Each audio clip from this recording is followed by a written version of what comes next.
পটুয়াখালীর কুয়াকাটায় নতুন বছরকে বরণ করে নিতে পর্যটকরা মেতেছেন উৎসবের আমেজে। বিস্তারিত জানাতে যুক্ত হচ্ছেন সহকর্মী সাইদ ইব্রাহিম। সাইদ, ঘন কুয়াশা ছিল সকালবেলা, আপনি যেমনটি বলছিলেন, এখন বেলা বাড়ার সঙ্গে সঙ্গে পর্যটক সমাগম কেমন দেখছেন? ধন্যবাদ আপনাকে।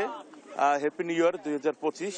আপনি জানেন যে একমাত্র বাংলাদেশের একই জায়গা কুয়াকাটা থেকে সূর্যোদয় এবং সূর্যাস্তে দেখা যায় এই সমুদ্র সৈকত কুয়াকাটা থেকে। এর জন্য গতকাল থেকে কিন্তু হাজারো পর্যটকের ঢল নেমেছে এই সমুদ্র সৈকত কুয়াকাটা।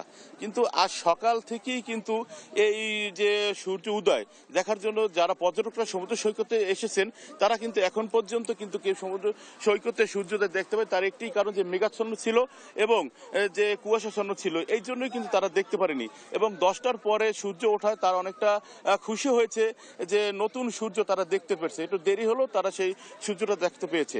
এই 18 কিলোমিটার সৈকত জুড়েই কিন্তু এখন পর্যটকের ঢল। তারা সকাল থেকেই কিন্তু সমুদ্র সৈকত যে দর্শনীয় স্পটগুলো আছে, চর গঙ্গামতি, কাকড়ার চর, তারপর আপনার ঝাউবন, সুটকি, পল্লী, আপনার মিস্ত্রিপাড়া, বৌদ্ধবিহার, রাখাইন মার্কেট থেকে শুরু করে সবকিছুই কিন্তু তারা গিয়েছেন এবং এই সমস্ত জায়গাগুলোতে তারা অনেক আনন্দ উন্মাদনা নিয়ে তারা ঘুরেছেন।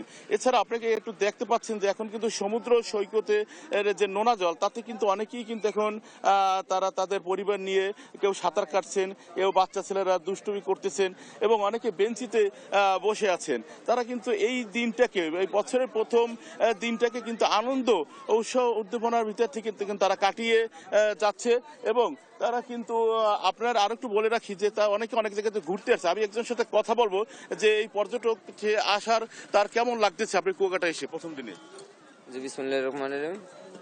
প্রথমে আমি বাংলাদেশ জাতীয় পার্টি বিজেপি প্রেসিডেন্ট আন্দোলন প্রমাণ পার্থ ভাইয়ের পক্ষ থেকে সারা বাংলাদেশের মানুষকে শুভ নববর্ষের শুভেচ্ছা জানাচ্ছি। আমরা এখানে নতুন বছরকে মূলত স্বাগত জানানোর উদ্দেশ্য করেই আমরা একটা ট্যুরে। ধন্যবাদ।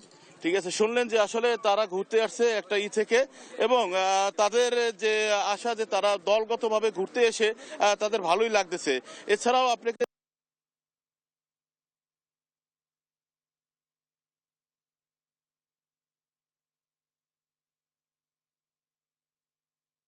এছাড়াও কিন্তু আপনি যদি দেখায় সমুদ্র বিচের কিন্তু ছোট ছোট যে বোটগুলো আছে সেই বোটগুলোতেও কিন্তু তারা চর বিজয়, চর হেয়ার, এই জায়গাগুলোতেও কিন্তু তারা যাওয়ার জন্য অনেকে টিকিট কাটছেন। টিকিট কেটে এসে তারা এই জায়গা গাইড আছে, তারাও কিন্তু আসলে তাদেরকে নেওয়ার জন্য তাদের কাছে বারবার যাচ্ছেন যে আজকে একটা বছরের প্রথম দিন এবং তাদের এতদিনের যে ব্যবসা, সেই ব্যবসাটা এতদিনে ঠিকমতো হয়নি, আজকে হবে বলে তারা আশা করতেছেন। এছাড়া আমি কথা বলেছি এখানে টুরিস্ট পুলিশের সাথে, তারা বলেছেন যে কুয়াকাটা যে পর্যটন স্পটগুলো আছে সেখানে তাদের সাদা পোশাকধারী নিরাপত্তার জন্য পুলিশ মোতায়েন করা আছে এবং কোথাও যেন কোনো অপ্রীতিকর ঘটনা না ঘটে সেই জন্য কিন্তু তারা সজাগ রয়েছেন। এছাড়া যে হোটেল মোটেল ওনার্স অ্যাসোসিয়েশন আছে তারা তাদের নিজেদের ব্যক্তিগত পক্ষ থেকেও কিন্তু আপনার সব ধরনের আনুষ্ঠানিকতা বলেন, আপনার পার্টি বলেন, সবকিছু তারা নিজেদের থেকে তারা করেছেন। এছাড়া আপনার আর মানে হোটেল যাদের বেশিরভাগ বুক হয়নি, কিন্তু গতকাল বিকেলেই কিন্তু অনেকাংশে হোটেল বুক হয়ে গিয়েছে। এই জন্য তারা খুশি যে তারা যেটা মনে করেছিল যে তাদের হোটেলগুলো হয়তো বা বুক হবে না বা তাদের হোটেল খালি থাকবে, সেই দিকটাও কিন্তু তাদের আসলে নেই। তারা অনেকটা খুশি ব্যবসায়ী প্রতিষ্ঠানগুলো। এছাড়া আপনাকে যদি আরো একটু বলি যে বর্তমানে তারা যে ভয়টা পেয়েছিল রাজনৈতিক প্রেক্ষাপট নিয়ে, সেই ক্ষেত্রে তাদের কিন্তু সেই ভয়টা নেই যে অন্ততপক্ষে পর্যটক হলেও বছরকে বিদায় দেওয়ার জন্য তারা আজকে কুয়াকাটা এসেছেন এবং পর্যটন নগরী যে সমস্ত দর্শনীয় স্পটগুলো আছে সেগুলো তারা ঘুরে দেখবেন। এই ছিল পটুয়াখালী কুয়াকাটা থেকে বছরের প্রথম দিন নিয়ে আমার কাছে এখনকার মতো সর্বশেষ তথ্য। আমরা এখন ফিরে যাব স্টুডিওতে। সাইদ, অনেক ধন্যবাদ আপনাকে। পটুয়াখালীর কুয়াকাটায় নতুন বছর বরণের তথ্য জানছিলাম সহকর্মীর কাছে।